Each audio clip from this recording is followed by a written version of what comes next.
लाइला नाम है मेरा। आहा। लाइला। लाइला नाम है मेरा। आहा। अब इतनी जल्दी तो नहीं भूले होगे। अरे अपनी अदाओं से कई बार होश उड़ाया है मैंने आपका।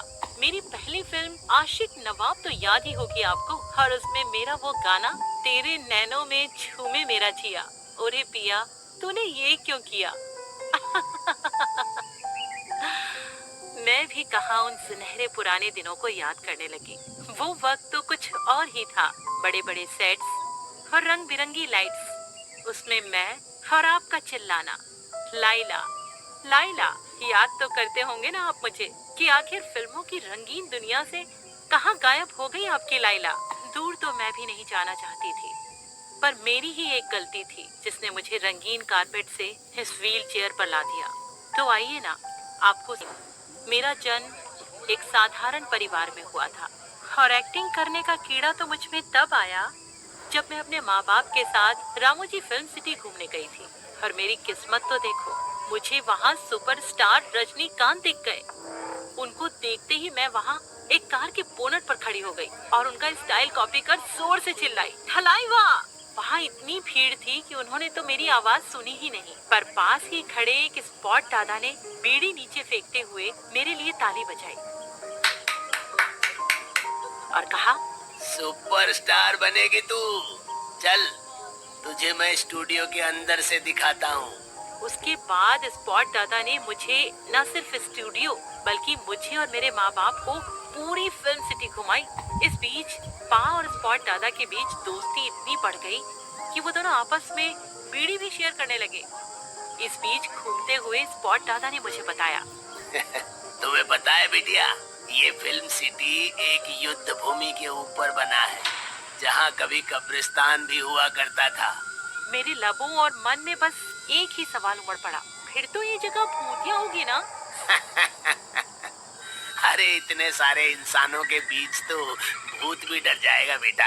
पर हाँ, रात को होने वाले शूट्स में कई बार लोगों को भूत प्रेत जैसा महसूस तो हुआ है। कभी स्टार्स के वैनिटी वैन में, तो कभी कैमरामैन को।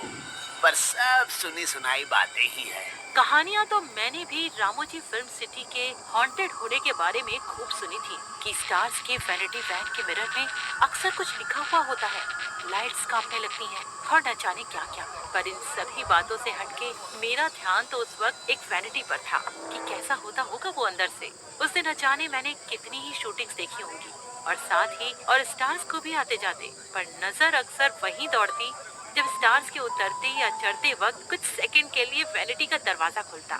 स्पॉट दादा मेरे मन की ये बात समझ गए थे और उन्होंने मुझसे कहा, बेटा, आज देख ले बाहर से, पर देखना एक दिन तेरे पास भी अपनी वैनिटी वैन होगी। उस दिन फिल्म सिटी से लौटने के बाद मैं फिर कभी स्पॉट दादा से नहीं मिली, पर उनकी बोली गई बात अक्सर मेरे दिमाग में घूमती। और एक दिन जब स्कूल में साइंस की क्लास चल रही थी, तो टीचर ने सबसे पूछा कि वो क्या बनेंगे।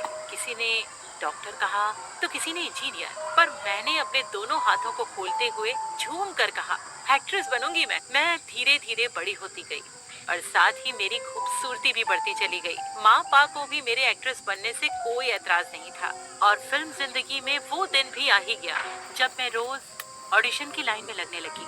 जैसे जैसे मैं इस इंडस्ट्री के करीब पहुंचती गई, वैसे वैसे उसके स्याह चेहरे भी मुझे दिखने शुरू हो गए। लंबी लंबी ऑडिशन की लाइन में वो किसी आर्टिस्ट को नहीं ढूंढ रहे थे, बल्कि किसी ऐसे आर्टिस्ट को ढूंढते जो डायरेक्टर्स के साथ साथ एक्टर्स के बिस्तर गर्म करने से भी नहीं कतराए। जब मेरे सामने पहली बार ये सिचुएशन आई तो मैं तो टूट ही गई। ऐसा लगा जैसे बचपन से की गई आज तक की मेहनत का फल किसी के आगे अपनी टांगे फैलाना ही है। पर उस मुश्किल घड़ी में मेरे पा ने मुझे संभाला और इन सभी चीजों को फेस करने की हिम्मत दी, और मैं रोज निकल पड़ती किसी ऐसे काम की तलाश में जिसे सच में एक एक्ट्रेस की जरूरत हो, ना कि जिंदा मांस की। और वो दिन भी मेरे सामने आ गया जब मुझे एक सीरियल में छोटी बहन का रोल मिल गया। हालांकि रोल बहुत बड़ा नहीं था, पर हफ्ते में एक बार तो माँ पापा मुझे टीवी पर देख ही सकते थे। खुशी के मारे मैं सीधे घर को निकल गई, लेकिन जब घर पहुंची तो वहाँ लोगों का हुजूम लगा था। मन ही मन मैंने सोचा, आखिर माँ को ये बात कैसे पता चली जो उन्होंने पूरे मोहल्ले को बुला लिया। पर जैसे ही मैं दरवाजे के पास रुकी, एक एम्बुलेंस मेरे सामने आकर रुक गई, जिसमें से दो अजीब से दिखने वाले लोगों ने एक के बाद एक दो चादर से ढकी लाश घर के दरवाजे पर रख दी। लोगों की भीड़ बढ़ती ही जा रही थी, साथ ही उनकी फुसफुसाहट भी। और मैं तो जैसे किसी सन्नाटे में खोई हुई सी थी। सब कुछ शांत सा ही था कि तभी एक हवा का तेज झोंका आया और दोनों चादर को उड़ा ले गया, और मैं बदहवास हो जमीन पर गिर पड़ी, क्योंकि मेरे सामने मेरे माँ बाप की लाश पड़ी थी। उन दोनों की जान एक एक्सीडेंट में एक दूसरे को बचाते हुए चली गई। उनके जाने के बाद मैं बिल्कुल अकेले हो गई। महीनों मैंने घर में अपने आप को बंद रखा, क्योंकि उनकी यादें मेरे दिमाग से निकल ही नहीं रही थी। पर वो मौका हाथ से निकल गया, जो काफी मेहनत से मेरे हाथ लगा था। उनकी यादों से उबरने के लिए मैंने दोबारा से ऑडिशन देना शुरू किया, पर इस बार मैं उन ऑडिशन की लाइन में लगने से भी नहीं कतराई, जहाँ से मैं कभी भागी भागी फिरती थी। मेरी खूबसूरती के कारण लंबी लंबी लाइन में भी कास्टिंग डायरेक्टर्स की नजर पहले मुझ पर ही आकर रुकती, जिस वजह से मुझे छोटा मोटा रोल मिलता और बदले में मैं उनके एक आधी अरमान पूरे कर दिया करती। वैसे तरह तरह के लोग होते थे, कोई देखकर तो कोई बस छूकर ही मौका देता था। इसी बीच मेरी मुलाकात सरकार खान से हुई, जिसे अपने सौंदर्य जाल में फंसाना मेरे लिए कोई बड़ी बात नहीं थी। फिर मैंने उसे अपनी एक रात का साथ दिया और उसने मुझे रातों रात स्टार डाला, और कुछ ऐसे मिली मुझे मेरी पहली फिल्म आशिक नवा। और उसके बाद तो न जाने मैंने कितनी ही फिल्म की और कितने ही सरकार खान से मिली, कितनी ही रातें मैं अकेले सोई और कितनी ही रात किसी की चादर बन बिछी रही। ये सब मुझे कुछ नहीं याद, बस अब कुछ याद है तो मेरी आखिरी फिल्म स्पॉट दादा, जिसकी शूटिंग बम्बई में नहीं बल्कि हैदराबाद के रामोजी फिल्म सिटी में होने वाली थी। वो दिन मुहूर्त का था। सेट पर फिल्म का हीरो और डायरेक्टर सब पहुंच गए। क्योंकि फिल्म का नाम ही स्पॉट दादा था, तो वहाँ बहुत सारे स्पॉट दादा कहे जाने वाले लोग भी मौजूद थे। उसी में एक स्पॉट दादा जाकर हीरो के गले लग गया और उन्हें धन्यवाद करने लगा, पर उस star kid so called actor को उसकी कोई कदर नहीं थी और उसने उसे धक्का देते हुए खुद से अलग कर दिया और डायरेक्टर पर भड़क गया, जिसके तुरंत बाद डायरेक्टर के इशारे पर सभी स्पॉट दादाओं को वहाँ से दूर कर दिया गया। उसी बीच एक जानी पहचानी शक्ल मुझे दिखी, उसी स्पॉट दादा की जिसने मुझ में एक्ट्रेस बनने की चिंगारी भरी थी। मुझे देख वो बहुत खुश हुए, मेरी तरफ वो देखे जा रहे थे और मुझसे मिलने की जिद करने लगे। मेरा भी मन कर रहा था कि मैं जाऊं और उन्हें गले लगा लूं और जी भर के रोऊं और उन्हें सब कुछ बताऊं। पर इससे पहले कि मैं आगे बढ़ती, उस ड्रामेबाज एक्टर ने फिर से बखेड़ा खड़ा कर दिया और कहने लगा, या तो आज मुहूर्त में नमूनों की चिक होगी और या फिर मैं। अब ये तो आप भी जानते ही हैं कि इस इंडस्ट्री में हीरो की कितनी चलती है, इसलिए वहाँ से सभी स्पॉट दादाओं को धक्के मार के दूर भगा दिया गया। मेरे अपने स्पॉट दादा भी चिल्लाते रहे, अरे अरे रुको रुको रुको, अरे मैं जानता हूँ हीरोइन को, अरे बेटी जैसी है वो मेरी। एक बार मुझे वहाँ ले चलो, तुम्हें वो खुद बता देगी। पर मैं क्या बताती, मेरी सक्सेस ने ही मेरे पाँव को बांध रखा था। हीरो के खिलाफ मैं भी उस वक्त नहीं जा सकी और उसका मन बहलाती रही। मुहूर्त में फिल्म सिटी में काफी हंगामा हुआ और हीरो भी आनंद फानंद में निकल गया और अपने स्पॉट दादा की तलाश में मैं बस जाने ही वाली थी कि तभी मेरी असिस्टेंट ने मुझसे कहा, मैम लगता है कुछ बखेड़ा हुआ है, चलिए यहाँ से जल्दी निकलते हैं। स्पॉट दादा भी नहीं मिले तो मैं भी वहाँ से निकल ही पड़ी।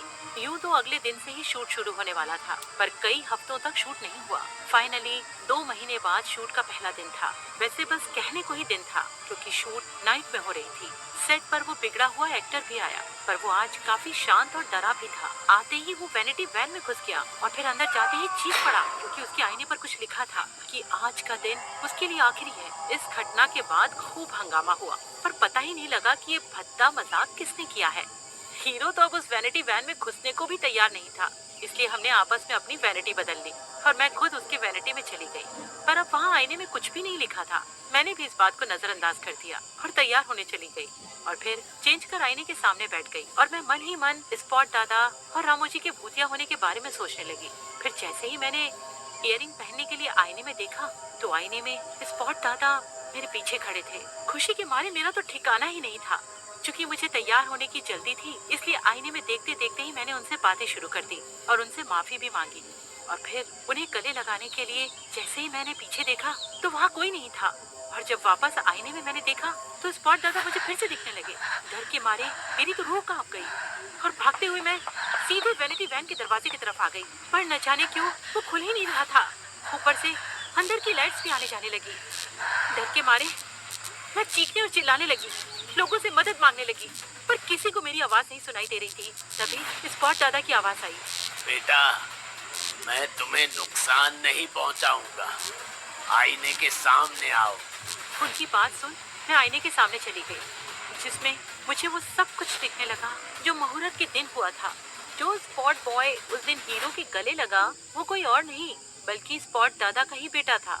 हीरो उसकी बेइज्जती करने लगा और इसके बाद वो स्पॉट बॉय काफी उदास हो गया और वो अपने आप से ही घृणा करने लगा। लेकिन जब स्पॉट दादा ने मुझे देखा तो उन्होंने अपने बेटे से कहा कि वो तो चुटकी में सारे स्टार से उसे मिलवा देंगे, क्योंकि स्पॉट दादा ने मुझे देखा, क्योंकि वो मुझे जानते थे। पर ऐसा हो ना सका। उल्टे इस वजह से उनकी भी बहुत बेइज्जती हुई, जो उनके बेटे से झेला ना गया और उसने उसी समय सुसाइड कर लिया। और जब स्पॉट दादा इस बात को लेकर हीरो के पास गए तो हीरो ने भी उनकी बहुत पिटाई की और जब उनकी हालत मरने जैसी हो गई तो उन्हें कुचलता हुआ भाग गया और आज लौट के आया। पर आज वो जिंदा लौट के नहीं जाएगा। ये सारी चीजें दिखाते हुए स्पॉट दादा आईने से गायब हो गए और उस पर लिखा हुआ आ गया कि हीरो आज मारा जाएगा। मैं भाग के फिर से दरवाजे के पास गई जो इस बार खुला हुआ था। मैं तेजी से निकलते हुए सेट पर पहुंची, जहाँ सब कुछ ठीक था। अगर कुछ ठीक नहीं था तो वो थी मैं, क्योंकि मुझे पता था कि कुछ होने वाला है। तभी डायरेक्टर ने मुझे अपने पास बुलाया और उस दिन का शॉट समझाने लगे, पर मेरा ध्यान अभी भी सेट पर उसी हीरो की तरफ ही था,